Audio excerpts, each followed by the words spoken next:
Scales, arpeggios, octaves, and chords. Analysis stage. Not every single musical mean of expression we're going to include there, only the ones that we really need to achieve our result. And what we want to achieve are two things. First, we want to learn a sort of routine that we can use to warm up and strengthening our muscles in the palm and ligaments in our fingers and tendons. And for that, we're going to learn how to play it loud and slow, legato staccato. And another way is to use it to learn how fast we can play. And learning how to play fast is actually mostly training our brain to feel fast. So if you can play fast in your mind, you can play fast with your hands. But of course, to experience that, it's a full circuit. You cannot just play in your mind. You have to translate it and play it with your hands. So we're gonna learn how to really play fast with good stamina as well, fast and long. And we're gonna learn how to use it to warm up our muscles, okay? That's the purpose. And I was thinking we could skip it and just jump into the piece right away, but this is really such a good exercise. It's very simple, easy to imagine the notes. All the patterns are the same to intonate or for musical speech. This phrasing is very clear, the form is very straightforward. It's just a very easy form and idea to just upload everything that we learned into it and then see the result right away. And in the future, like I said, it's useful to use it daily or at least use it before the important performance. It's really helpful. Everything actually that you play in a fast tempo you will learn. We don't play with the finger. We're playing with a much bigger unit in our body. So this elbow is going to be exactly like a bow on the violin.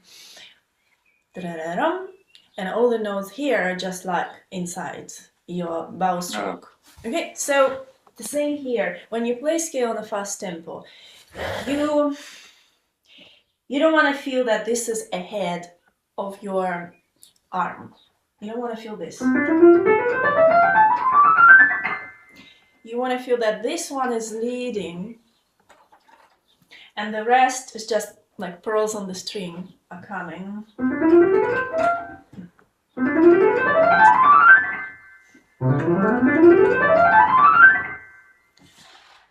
To just say abstractly to you, oh well, just lead your elbow.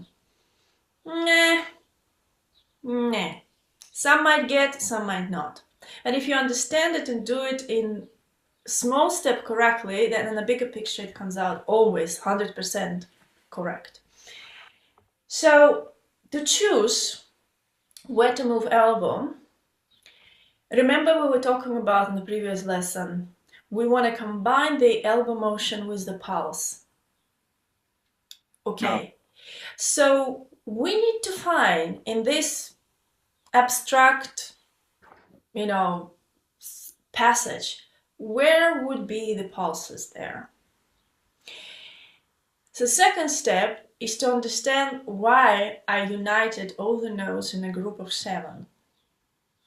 Because normally we play 4, 4, 4, 4.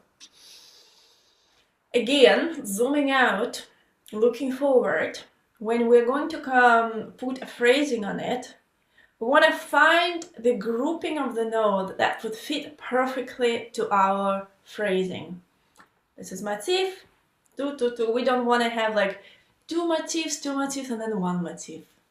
Or 1 motif that goes to another scale and then it stops in the middle of the next scale. So it just doesn't make sense. We want to simplify it, make it in the most comprehensive and easy way for us to keep it in mind. And that's why I've chosen 1 octave as a 1 motif. So we're gonna play 4 octaves, right? 4 up, 4 down. So we have 1 motif, 2 motif, 3, 4. And as you can see, you can unite 2 motifs in one phrase. That means we will have, for my sis, we will have two phrases, and that perfectly unites into one sentence. So we have one sentence up, one sentence down, sentence down. Perfect. Much less complicated if you try to unite it by 8 notes. To take those 7 notes and think, how are we going to arrange it into pulse? Because of the thumb under technique here, I've chosen the pulse by 2, 2, 3. Dun, dun, dun. When you go down, 2, 2, 3, 2, 2, 3. So every time you give yourself pulse,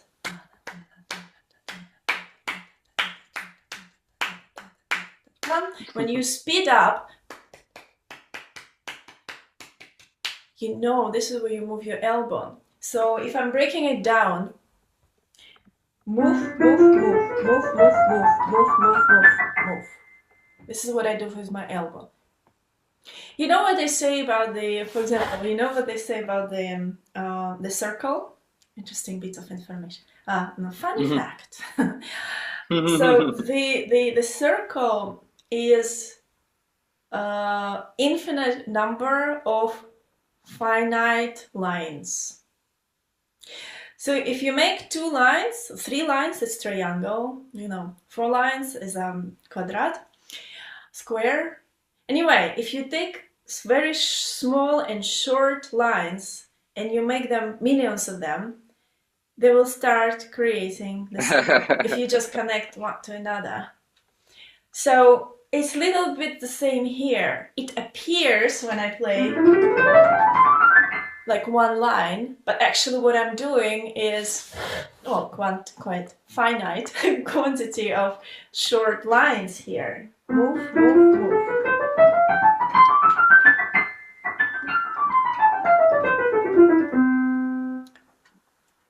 You see, and I think this approach is much more deeply explained how to, play scale on one stroke, rather than just saying, oh, just follow your elbow. Because that might potentially create at some point uncomfortable angles, and using this technique you're really avoiding any uncomfortable angles and everything just feels very easy. That's just to explain, why those position change notes chosen that way. In ascending 3D motion, in anti-clockwise motion, you say, move your elbow right when you lightly touch the first note at 6 o'clock. Let go of the key right away. This motion brings your thumb to the next note at 6 o'clock. So I think you are saying like this. If you look at the score, there are circle notes, position change notes. Those are where you use this method, what you just described. You let go of the note, move your elbow, touch the key at 6, let go. Okay. Sol, do.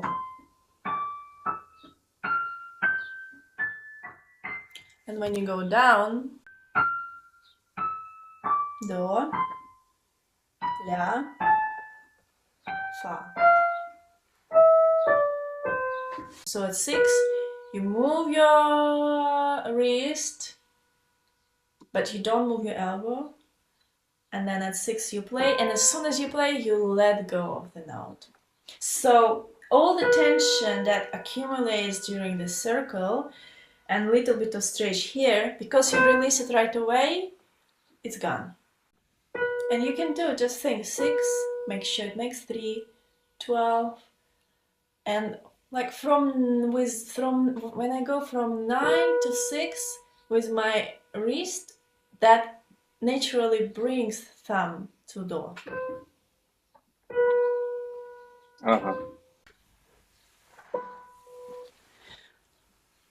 Okay, 3, 12, 9. You don't go to 9. You have to get to 9.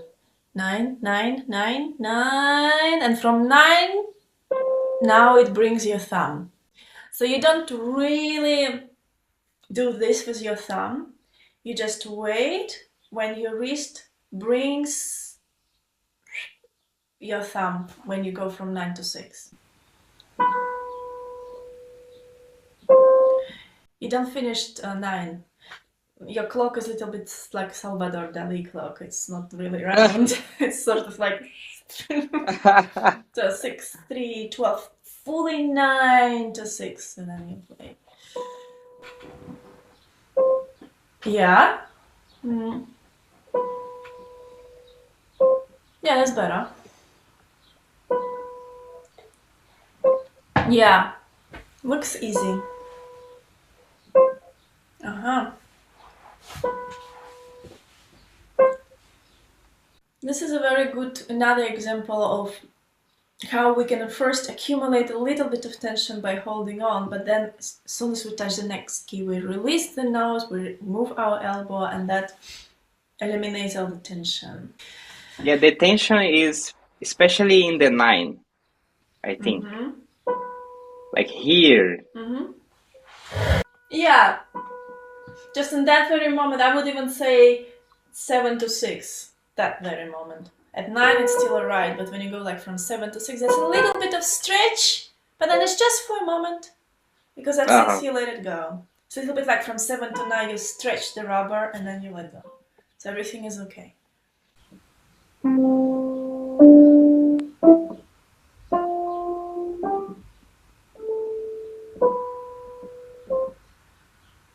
Your left hand is mirroring what we've just done with the right hand. So let's just take a look at the left hand doing the same thing. Make sure you let go at A,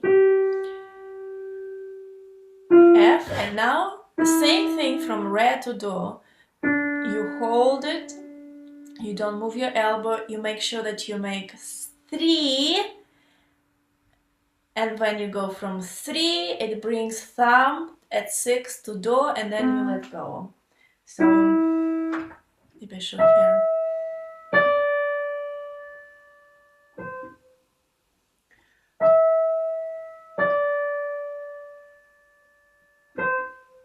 And again, the tension would be, the stretched rubber will be a little bit here. 9, 12, 3, between 5 and 6.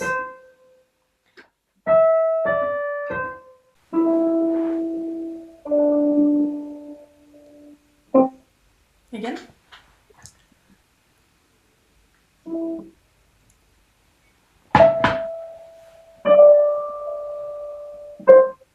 Okay. Let go at A.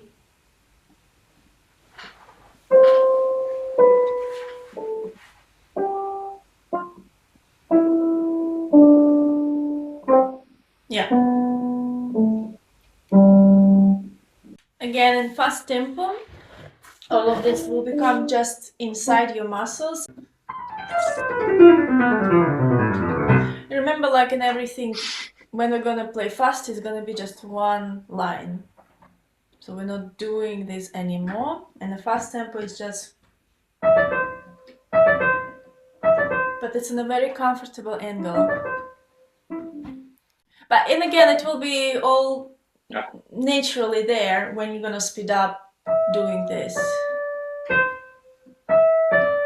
Remember, faster we play, more elliptical becomes. Less wrist goes down.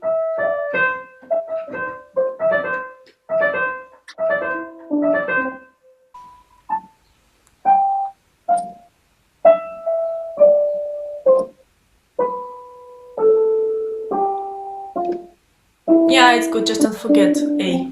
Mm-hmm. Yeah. And left hand up.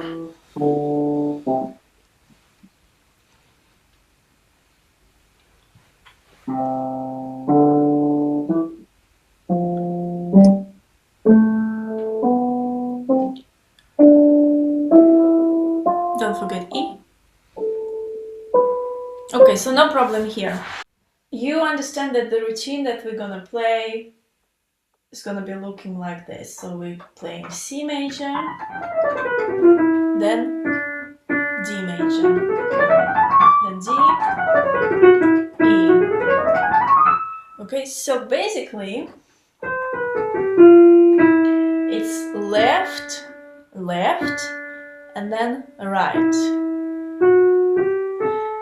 So every time you change the direction in the scale, move your elbow on the first note that changes that direction. So you can just move on the second and the fifth, and then right from the next octave come back to 1, 3, 5. So second, 3, 5, and then back to 1, 3, 5. Second, 5, 1, 3, 5. Yes, every time you change direction, you go 2 and 5.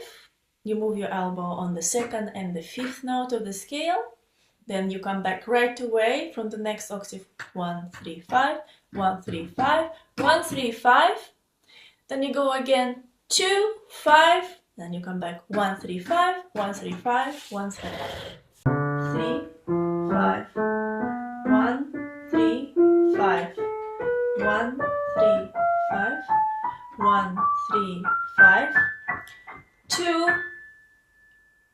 5, 1, 3, 5, 1, 3, 5, 1, 3, 5, 2, 5, 1, 3, 5, 1, 3, 5, 1, 3, 5, 2, 5, 1, 3, 5, 1, 3, 5, 1, 3, 5, 2, 5, 1, 3, 5, 1, 3, 5. It has to be very clear in your mind, okay? Because that will guide your elbow. Now, the next question is how to make the sound even. When you have this 1, 3, 5, 1, 3, 5, it's gonna be very just.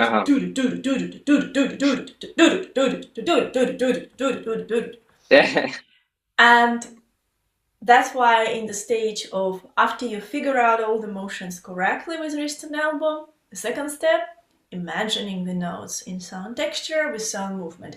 So this is why it is important to imagine, because that will control the evenness of the sound. So paradoxically, you can feel that pulse inside you, but you will control the touch with fingertip with your imagination. And especially when you go on the second day and you're gonna apply dynamics, and let's say we're only gonna imagine it either in piano, when we're gonna use it for speeding up, or in forte, when we're going to use it for warming up. That will also give you additional control of evenness of dynamics. So in this case, you're not playing like this anymore. You're playing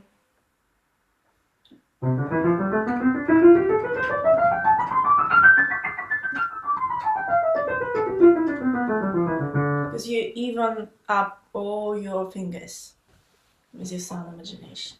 Okay? Whoa. All right. I'm really expanding on what's written in the book, right? A lot. Yeah. Yeah. These are all just common questions from the past I was receiving. Should update my book. From the middle C, we move our torso to the right or to the left. This is very important, and it's an important skill as well, because you, with this movement, you help yourself to balance your body more and to balance between the hands. Because if you, for example, gonna still stay in the middle, but you play on the right, your left hand will feel stiff, your right hand will feel light. Here, right away, the right hand gets more arm weight, left hand has more space. The same here, you stay in the middle, but you go there, no space, no arm weight, now equal, here we go. On the left, after 2 octaves, you quickly switch to the right bone on your butt. Stay there, left bone on your butt. And really in the beginning, make it like very pixelated, so really like... And when you're gonna speed up, it's all gonna be more natural and less disconnected, and you will just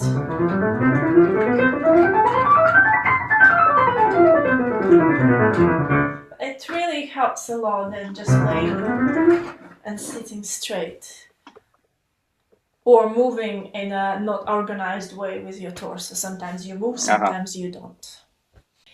Yuja Wang, mwah, she's perfect at this. If you really pay attention, okay, her back is beautiful and all she all fit and all built up, great. The hands are powerful, but if you see how she actually switches with her entire body across the keyboard, it's very intentional. She's really making an effort with her entire back.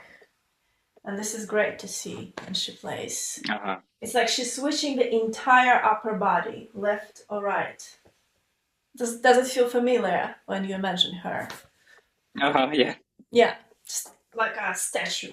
Right statue, left. And she's doing a really good job at that. Mm-hmm. When you're gonna imagine voicing in scales and arpeggios using piano dynamics, this will help you to create in a fast tempo the illusion of evenness between the hands. Because unless you are like a, I don't know, Daniel Trifonov of Cifra or Yuji Wang, there's no way in a very fast tempo your hands can match. There's always will be a little bit of dissonance. We're gonna play as fast as this. So there's no way you can trace them together. No way. But there is a way to create the illusion that they are together. If one of the hands is a little bit louder than another. So even you can imagine, like on the screen of your computer, you have two layers of the lines, and if you try to match them and they are the same situation, and you try to match them, you have to be very precise. But if one line is a little bit more transparent than another line, even if they're not super precise, it's still you have the illusion that they are matching. Uh-huh. It's the same here. So when you imagine piano, everything we talked about in book 2, just make sure that the right hand always is the leading one in your voicing, and it's not louder, but you zooming in into it, so you don't shrink it in the sound. It has the same big tail of sound movement, but just zoom in a little bit more into piano dynamics in your right hand. Uh-huh. Mm-hmm.